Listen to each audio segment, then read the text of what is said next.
All right, guys. So um, this week we are concluding 6 through 9. So actually, we are starting on page in my book 57 in chapter 9. It's just after Ethan um, stands up to Xena and says he's going to take Maddie to her train to leave town.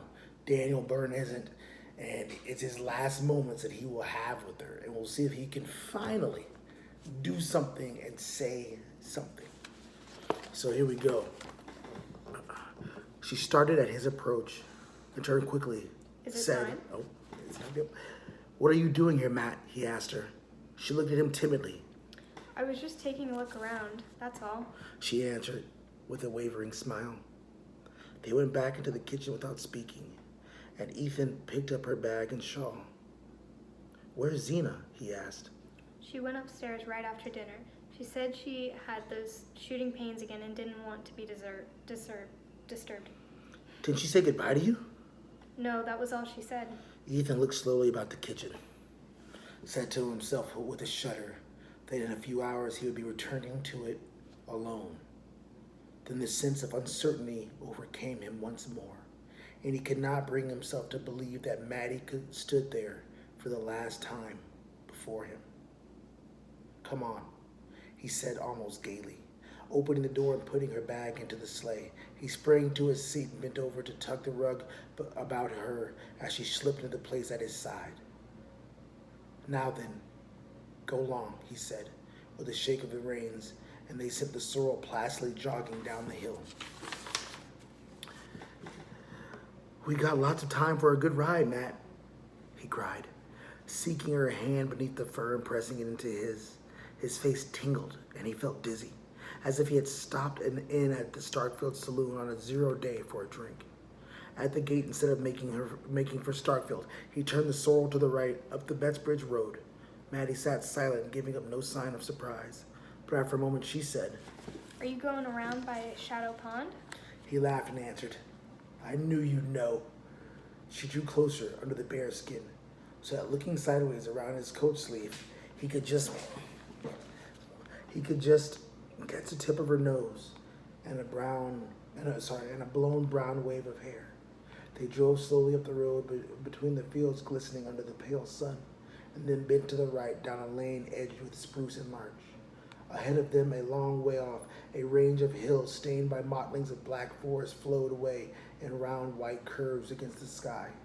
The lane passed into a pine wood with boles reddening in the afternoon sun and delicate blue shadows on the snow. As they entered it, the breeze fell, and a warm stillness seemed to drop from the branches with the drooping sick needles. Here the snow was so pure that the tiny tracks of wood animals had left on it intricate lace-like patterns, and the bluish cones caught in its surface stood out like ornaments of bronze.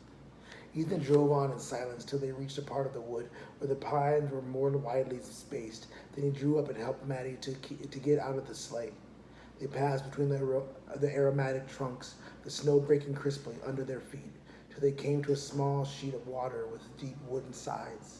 Across its frozen surface, from the farther bank, a single hill rising against the western sun threw the long conical shadow which gave the lake its name. It was a shy, secret spot, full of the same dumb melancholy that Ethan felt in his heart. He looked up and down the little pebbly beach till his eye lit on a fallen tree trunk half submerged in snow. "That's where we set the picnic," he reminded her. The entertainment at which he spoke was one of the few that they had taken apart and together, a church picnic, which on a long afternoon of the preceding summer had filled the retired place with merrymaking. Maddie had begged him to go with her, but he had refused. Then, towards sunset, coming down from the mountain where he had been felling timber, he had been caught by some stray revelers and drawn into the group by the lake, where Maddie, encircled by fastidious youths and bright as a blackberry under her spreading hat, was brewing coffee over a gypsy fire.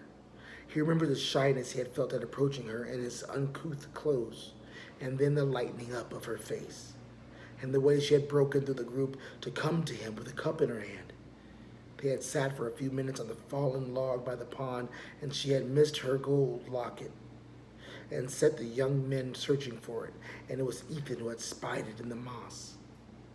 That was all. But all their intercourse had been made up of just such inarticulate flashes when they seemed to come suddenly upon happiness, as if they had surprised a butterfly in the winter woods. "It was right there I found your locket," he said, pushing his foot into a dense tuft of blueberry bushes. I never saw anybody with such sharp eyes, She answered. She sat down on the tree trunk in the sun, and he sat down beside her.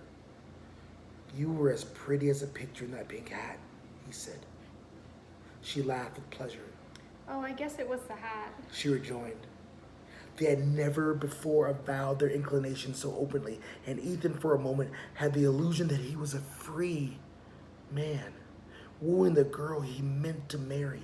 He looked at her hair and longed to touch it again and to tell her that it smelt of the woods, but he had never learned to say such things.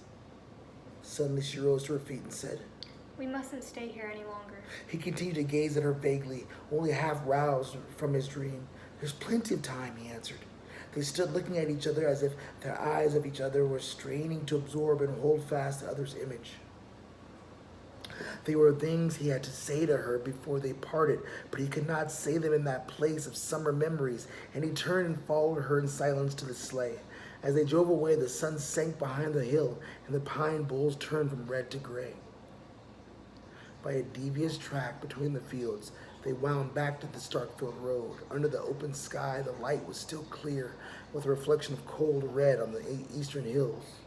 The clumps of trees in the snow seemed to draw together in ruffled lumps, like birds with their heads under their wings, and the sky, as it paled, rose higher, leaving the earth more alone. As they turned into Starkfield Road, Ethan said, "Matt, what do you mean to do?" She did not answer at once, but at length she said, I'll try to get a place in the store. "You know you can't do it. The bad air and standing all day nearly killed you before. I'm a lot stronger than I was before I came to Starkfield. And now you're going to throw all of it away? All the good it's done you?" There seemed to be no answer to this, and again they drove on for a while without speaking. With every yard of the way, some spot where they had stood and laughed together or been silent clutched at Ethan and dragged him back. Isn't there any of your father's folks could help you?" There isn't any of them I'd ask. He lowered his voice to say, "You know there's nothing I wouldn't do for you, if I could, I know there isn't. but I can't." She was silent, but he felt a slight tremor in the shoulder against his. "Oh, Matt," he broke out, "if I could have gone with you now, I'd have done it." She turned to him, pulling a scrap of paper from her breast. Ethan, I found this. "It's his letter," she stammered. Even in the failing light, he saw it was a letter to his wife that he had begun the night before and forgotten to destroy. Through his astonishment, there ran a fierce thrill of joy. "Matt," he cried, "if I had done it, would you?" Oh, Ethan, what's the use? With a sudden movement, she tore the letter in shreds and sent them fluttering off into the snow. "Tell me, Matt, tell me," he enjoined her. She was silent for a moment. Then she said in such a low tone that he had to stoop his head to hear her. I used to think of it sometimes, summer nights when the moon was so bright, I couldn't sleep. All the time, she loved him too. All the time, she felt something for him too. Oh, good. His heart reeled with the sweetness. "As long ago as that?" She answered as if the date had long been fixed for her. The first time was at Shadow Pond. "Was that why you gave me my coffee before the others?" I don't know, did I? I was dreadfully put out when you wouldn't go to the picnic with me. And then when I saw you coming down the road, I thought maybe you'd gone home that way on purpose. And that made me glad. They were silent again. They had reached the point where the road dipped to the hollow by Ethan's mill, and as they descended, the darkness descended with them, dropping down like a black veil from the heavy hemlock boughs. "I'm tied hand and foot, Matt. There isn't a thing I can do," he began again. You must write to me sometimes, Ethan. Oh, what good of writing do? I want to put my hand out and touch you. I want to do for you and care for you. I want to be there when you're sick and when you're lonesome. You mustn't think about what I'll do all right. You won't need me, you mean? I suppose you'll marry. Oh, Ethan. She cried. I don't know how it is you make me feel, Matt. I'd almost rather have you dead than that. Oh, I wish I was. I wish I was. She sobbed. The sound of her weeping shook him out of his dark anger, and he felt ashamed. Don't let's talk that way, he whispered. Why shouldn't we? When it's true. I've been wishing it every minute of the day. Matt, you be quiet. Don't you say it. There's never anybody been good to me but you. This is as good as her life has gotten. Let that sink in. Don't say that either. When I can't lift a hand for you. Yes, but it's true just the same. He had reached the top of the schoolhouse hill, and Starkville lay below them in a twilight. A cutter mounting the road from the village passed them by in a joyous flutter of bells, and they straightened themselves and looked ahead with rigid faces. Along the main street lights had begun to shine from the house fronts, and stray figures who were turning in here and there at the gates. Ethan, with a touch of his whip, roused the sorrel to a languid trot. As they drew near to the end of the village, the cries of children reached them, and they saw a knot of boys with the sleds behind them scattered across the open space before the church. I guess this will be their last coast for a day or two, Ethan said, looking up at the mild sky. Maddie was silent, and he added, we were to have gone down last night. Still she did not speak, and prompted by an obscure desire to help himself and her through their miserable last hour, he went on discursively. Ain't it funny? We haven't been down together but just that once last winter. She answered. It wasn't often I got down to the village. That's so, he said. They had reached the crest of the Corbury Road, and between the indistinct white glimmer of the church and the black curtain of the Barnum spruces, the slope stretched away below them without a sled on its length. Some erratic impulse prompted Ethan to say, how would you like me to take you down now? She forced a laugh. Why, there isn't time. There's all the time we want. Come along. His one desire now was to postpone the moment of turning the sorrel toward the flats.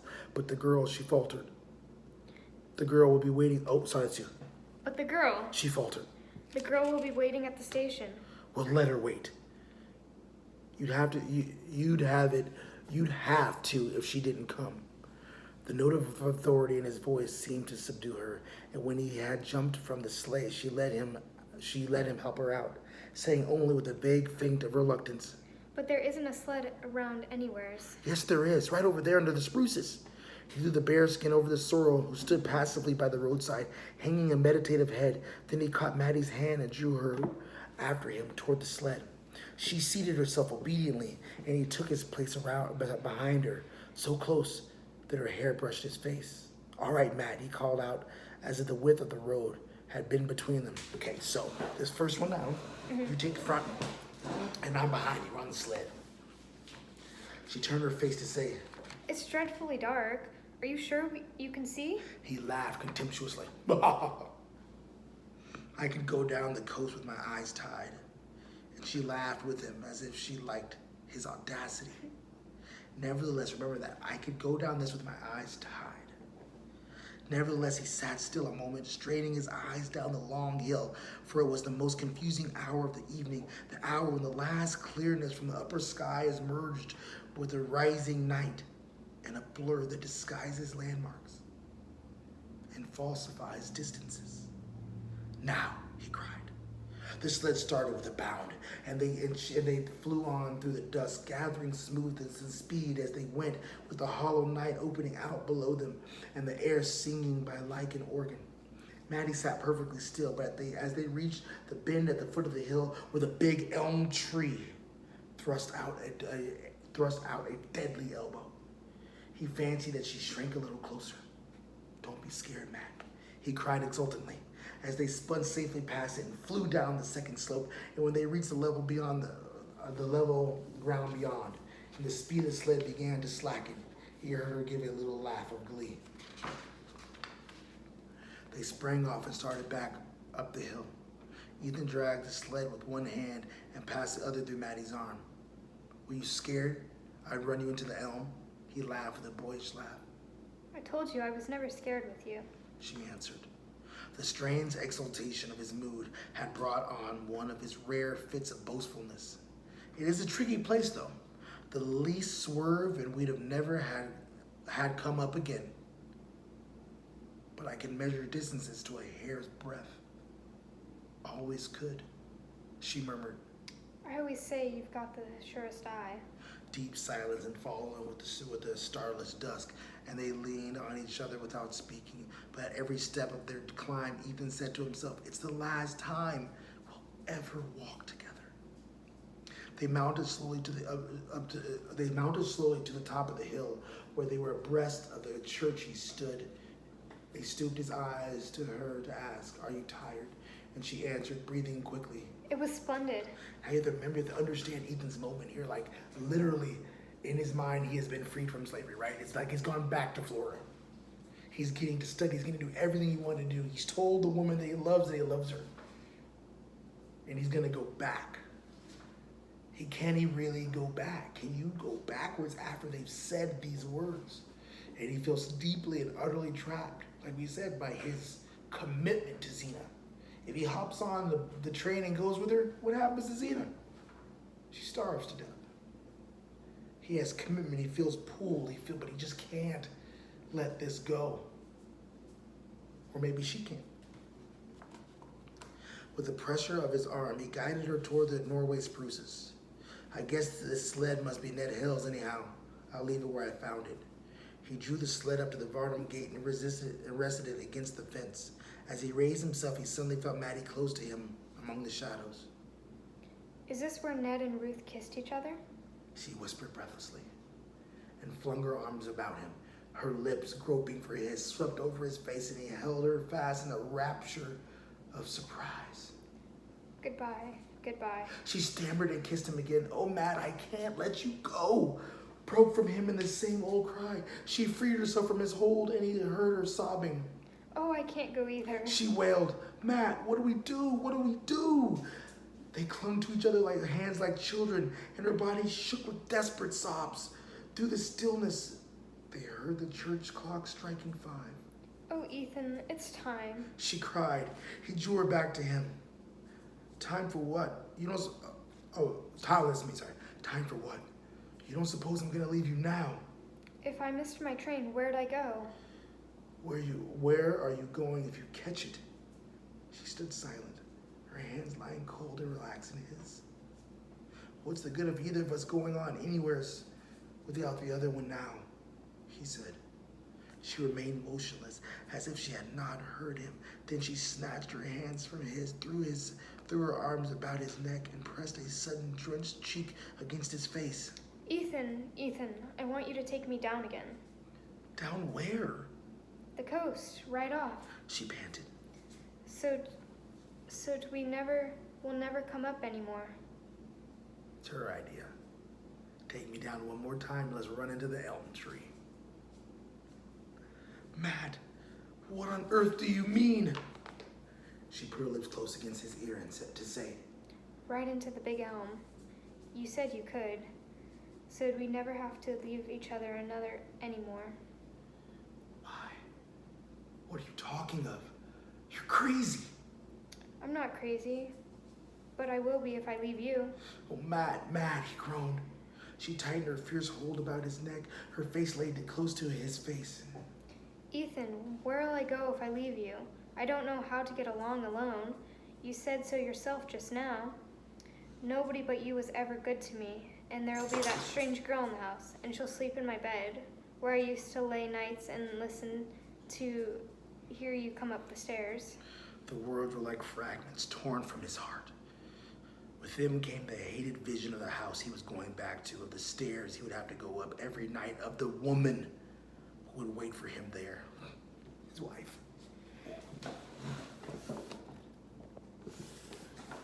Of the woman who would wait for him there.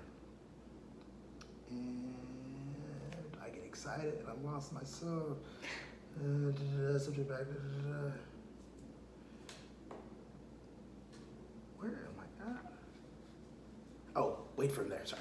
and the sweetness of Maddie's avowal. The wild wonder of knowing at last that all that had happened to him had happened to her too. Made the other vision more abhorrent, the other life more intolerable to return to. Her pleading still came to him between short sobs, but he no longer heard what she was saying. Her hat had slipped back and he was stroking her hair. He wanted to get the feeling off into his hand so that it would sleep there like a seed in winter. Once he found her mouth again, and they seemed to be by the pond together in the burning August sun, but his cheeks touched hers. And it was cold and full of weeping, and he saw the road to the flats under the night and heard the whistle of the train up line. The spruces swathed them in blackness and silence. They might have been in their coffins underground, he said to himself. Perhaps it'll feel like this, and then again, after this, I shan't feel anything. Suddenly he heard the old sorrel whinny across the road and thought, he's wondering why he doesn't get his supper. Come. Come. Maddie whispered, tugging at his hand. Her somber violence constrained him. She seemed the embodied instrument of fate. He pulled the sled out, blinking like a night bird as he passed from the shade of the spruces into the transparent dusk of the open. The slope below them was deserted. All Starkville was at supper, and now a figure crossed the open space before the church. The sky, swollen with the clouds that announced a thaw, hung as low as before a summer storm. He strained his eyes through the dimness, and they seemed less keen, less capable than usual. He took his seat on the sled, and Maddie instantly placed herself in front of him. Her hat had fallen into the snow, and his lips were in her hair. He stretched out his legs, drove his heels into the road to keep the sled from slipping forward, and bent her head back between his hands, then suddenly sprang up again. Get up, he ordered her. It was a tone she had always heeded, but she cowered down in her seat, repeating vehemently, No. Get up. Why? I want to sit in front. No. How can you steer in front? I don't have to. I'll follow the track. They spoke in smothered whispers as though the night were listening. Get up, he urged her, but she kept on repeating. Why do you want to sit in front? Because I want to feel you holding me, he stammered, and dragged her to her feet. The answer seemed to satisfy her, or else she yielded to the power of his voice. He bent down, feeling in the obscurity for the glassy slide worn by preceding coasters, and placed the runners carefully between its edges. Let's switch places.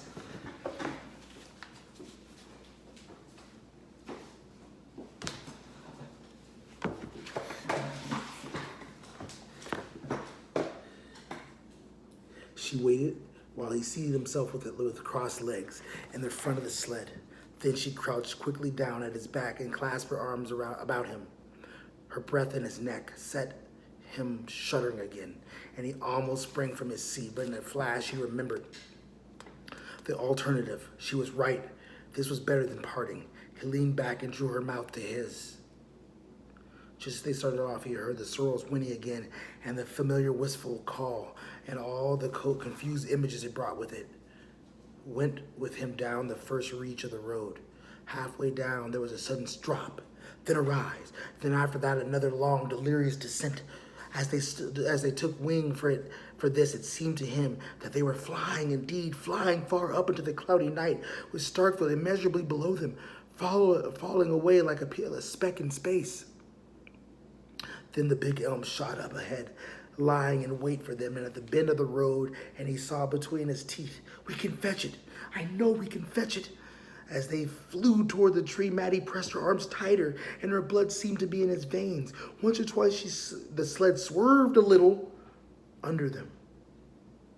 He slanted his body to keep it headed for the elm, repeating to himself again and again, "I know we can fetch it." And little phrases she had spoken ran through his head and danced before him on the air.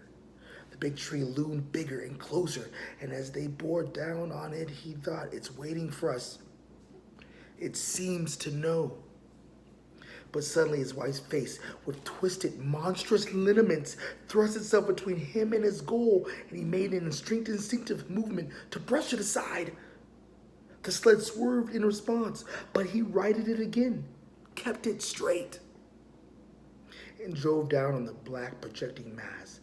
There was a last instant when the air shot past him like millions of fiery wires, and then the elm. The sky was still thick, but looking straight up, he saw a single star and tried to vaguely to reckon whether it were serious or the effort tired him too much, and he closed his heavy lids and thought that he would sleep. The stillness was so profound that he heard a little animal twittering somewhere near by under the snow, and made a small frightened cheep like a field mouse. And he wondered languidly if it would hurt. Then he understood that it must be in pain so excruciating that he seemed mysteriously to feel it shooting through his own body. He tried in vain to roll over in the direction of the sound and stretched his arm out across the snow.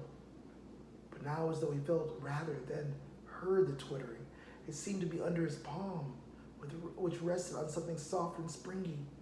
The thought of the animal's suffering was intolerable to him, and he struggled to raise himself and could not, because a rock or some huge mass seemed to be lying on him. But he continued to finger about cautiously with his left hand, thinking he might get a hold of the little creature and help it. And all at once he knew that the soft thing he touched was Maddie's hair, and that his hand was on her face. He dragged himself to his knees, the monstrous load on him moving with him as he moved, and his hand went over and over her face, and he felt that the twittering came from his lips. He got his face down close to hers, with his ear to her mouth, and in the darkness he saw her eyes open and heard her say his name. "Oh, Matt, I thought we'd fetch it," he moaned. And far off the hill he heard the sorrel whinny and thought, I had to be getting him his feed. The querulous drone ceased as I entered Frome's kitchen, so we're back. 24 years ago is done. And of the two women sitting there, I could not tell which had been the speaker. One of them, on my appearing, raised her tall, bony figure from the seat, not as if to welcome me, for she threw me no more than a brief glance of surprise, but simply to set about preparing the meal with Frome's absence and delayed. A slattering calico wrapper hung from her shoulders, and the wisps of her thin gray hair were drawn away from a high forehead and fastened at the back by a broken comb. She had pale, opaque eyes, which revealed nothing and reflected nothing, and her narrow lips were the same sallow color as her face. The other one was much smaller and slighter.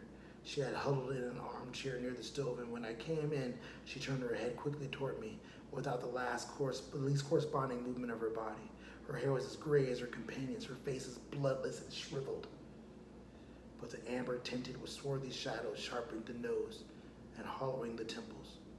Under her shapeless dress, her body kept its limp immobility, and her dark eyes had the bright witch-like stare that disease of the spine sometimes gives.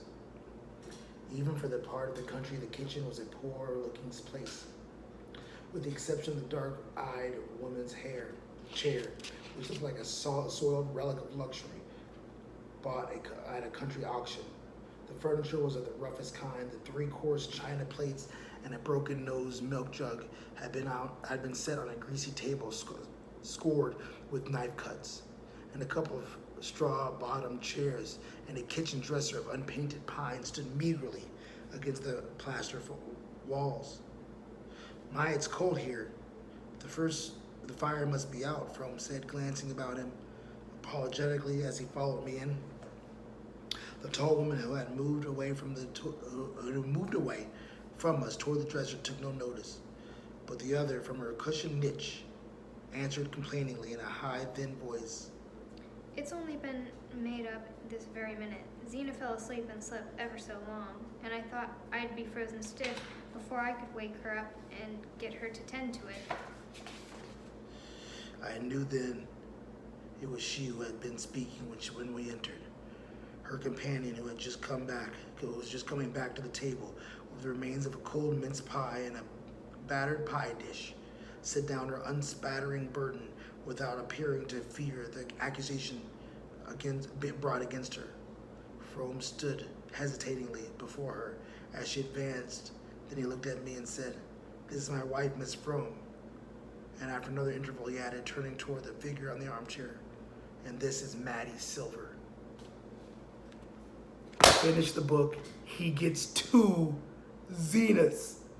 That is his punishment. Like, that is the saddest. Maddie has no more color in her eyes. There's no more, oh, Ethan, oh, Ethan, oh, Ethan. She is crippled, angry, and bitter. Edith Wharton is so mad at this man for doing nothing. Remember, Santiago didn't get the fish, but the author in the end treated him well because he dreamt of lions. You knew that he was going to go off and be great. Gatsby, F. Scott Fitzgerald kills him, so he never has to figure out that his dream was nothing, that it was merely his desire to be good enough. Ethan lives. He lives in his misery with 2 Zenas for the rest of his life. That is his punishment for never acting. So, finish up the book, and like I told you, this is my gift to you people. Of the 3 novels we read, I'd love for you to all be Santiagos. Do your thing and find your truth and sell your seas and go after your passions. I don't want you to be Gatsby. I don't want you to be bootleggers or drug dealers. But at least he tried. He tried. And this last one is my biggest fear. That you live this life that Ethan lived. Where nothing is accomplished and nothing is done. I will talk to you guys soon. Only a couple weeks to graduation-ish. Bye.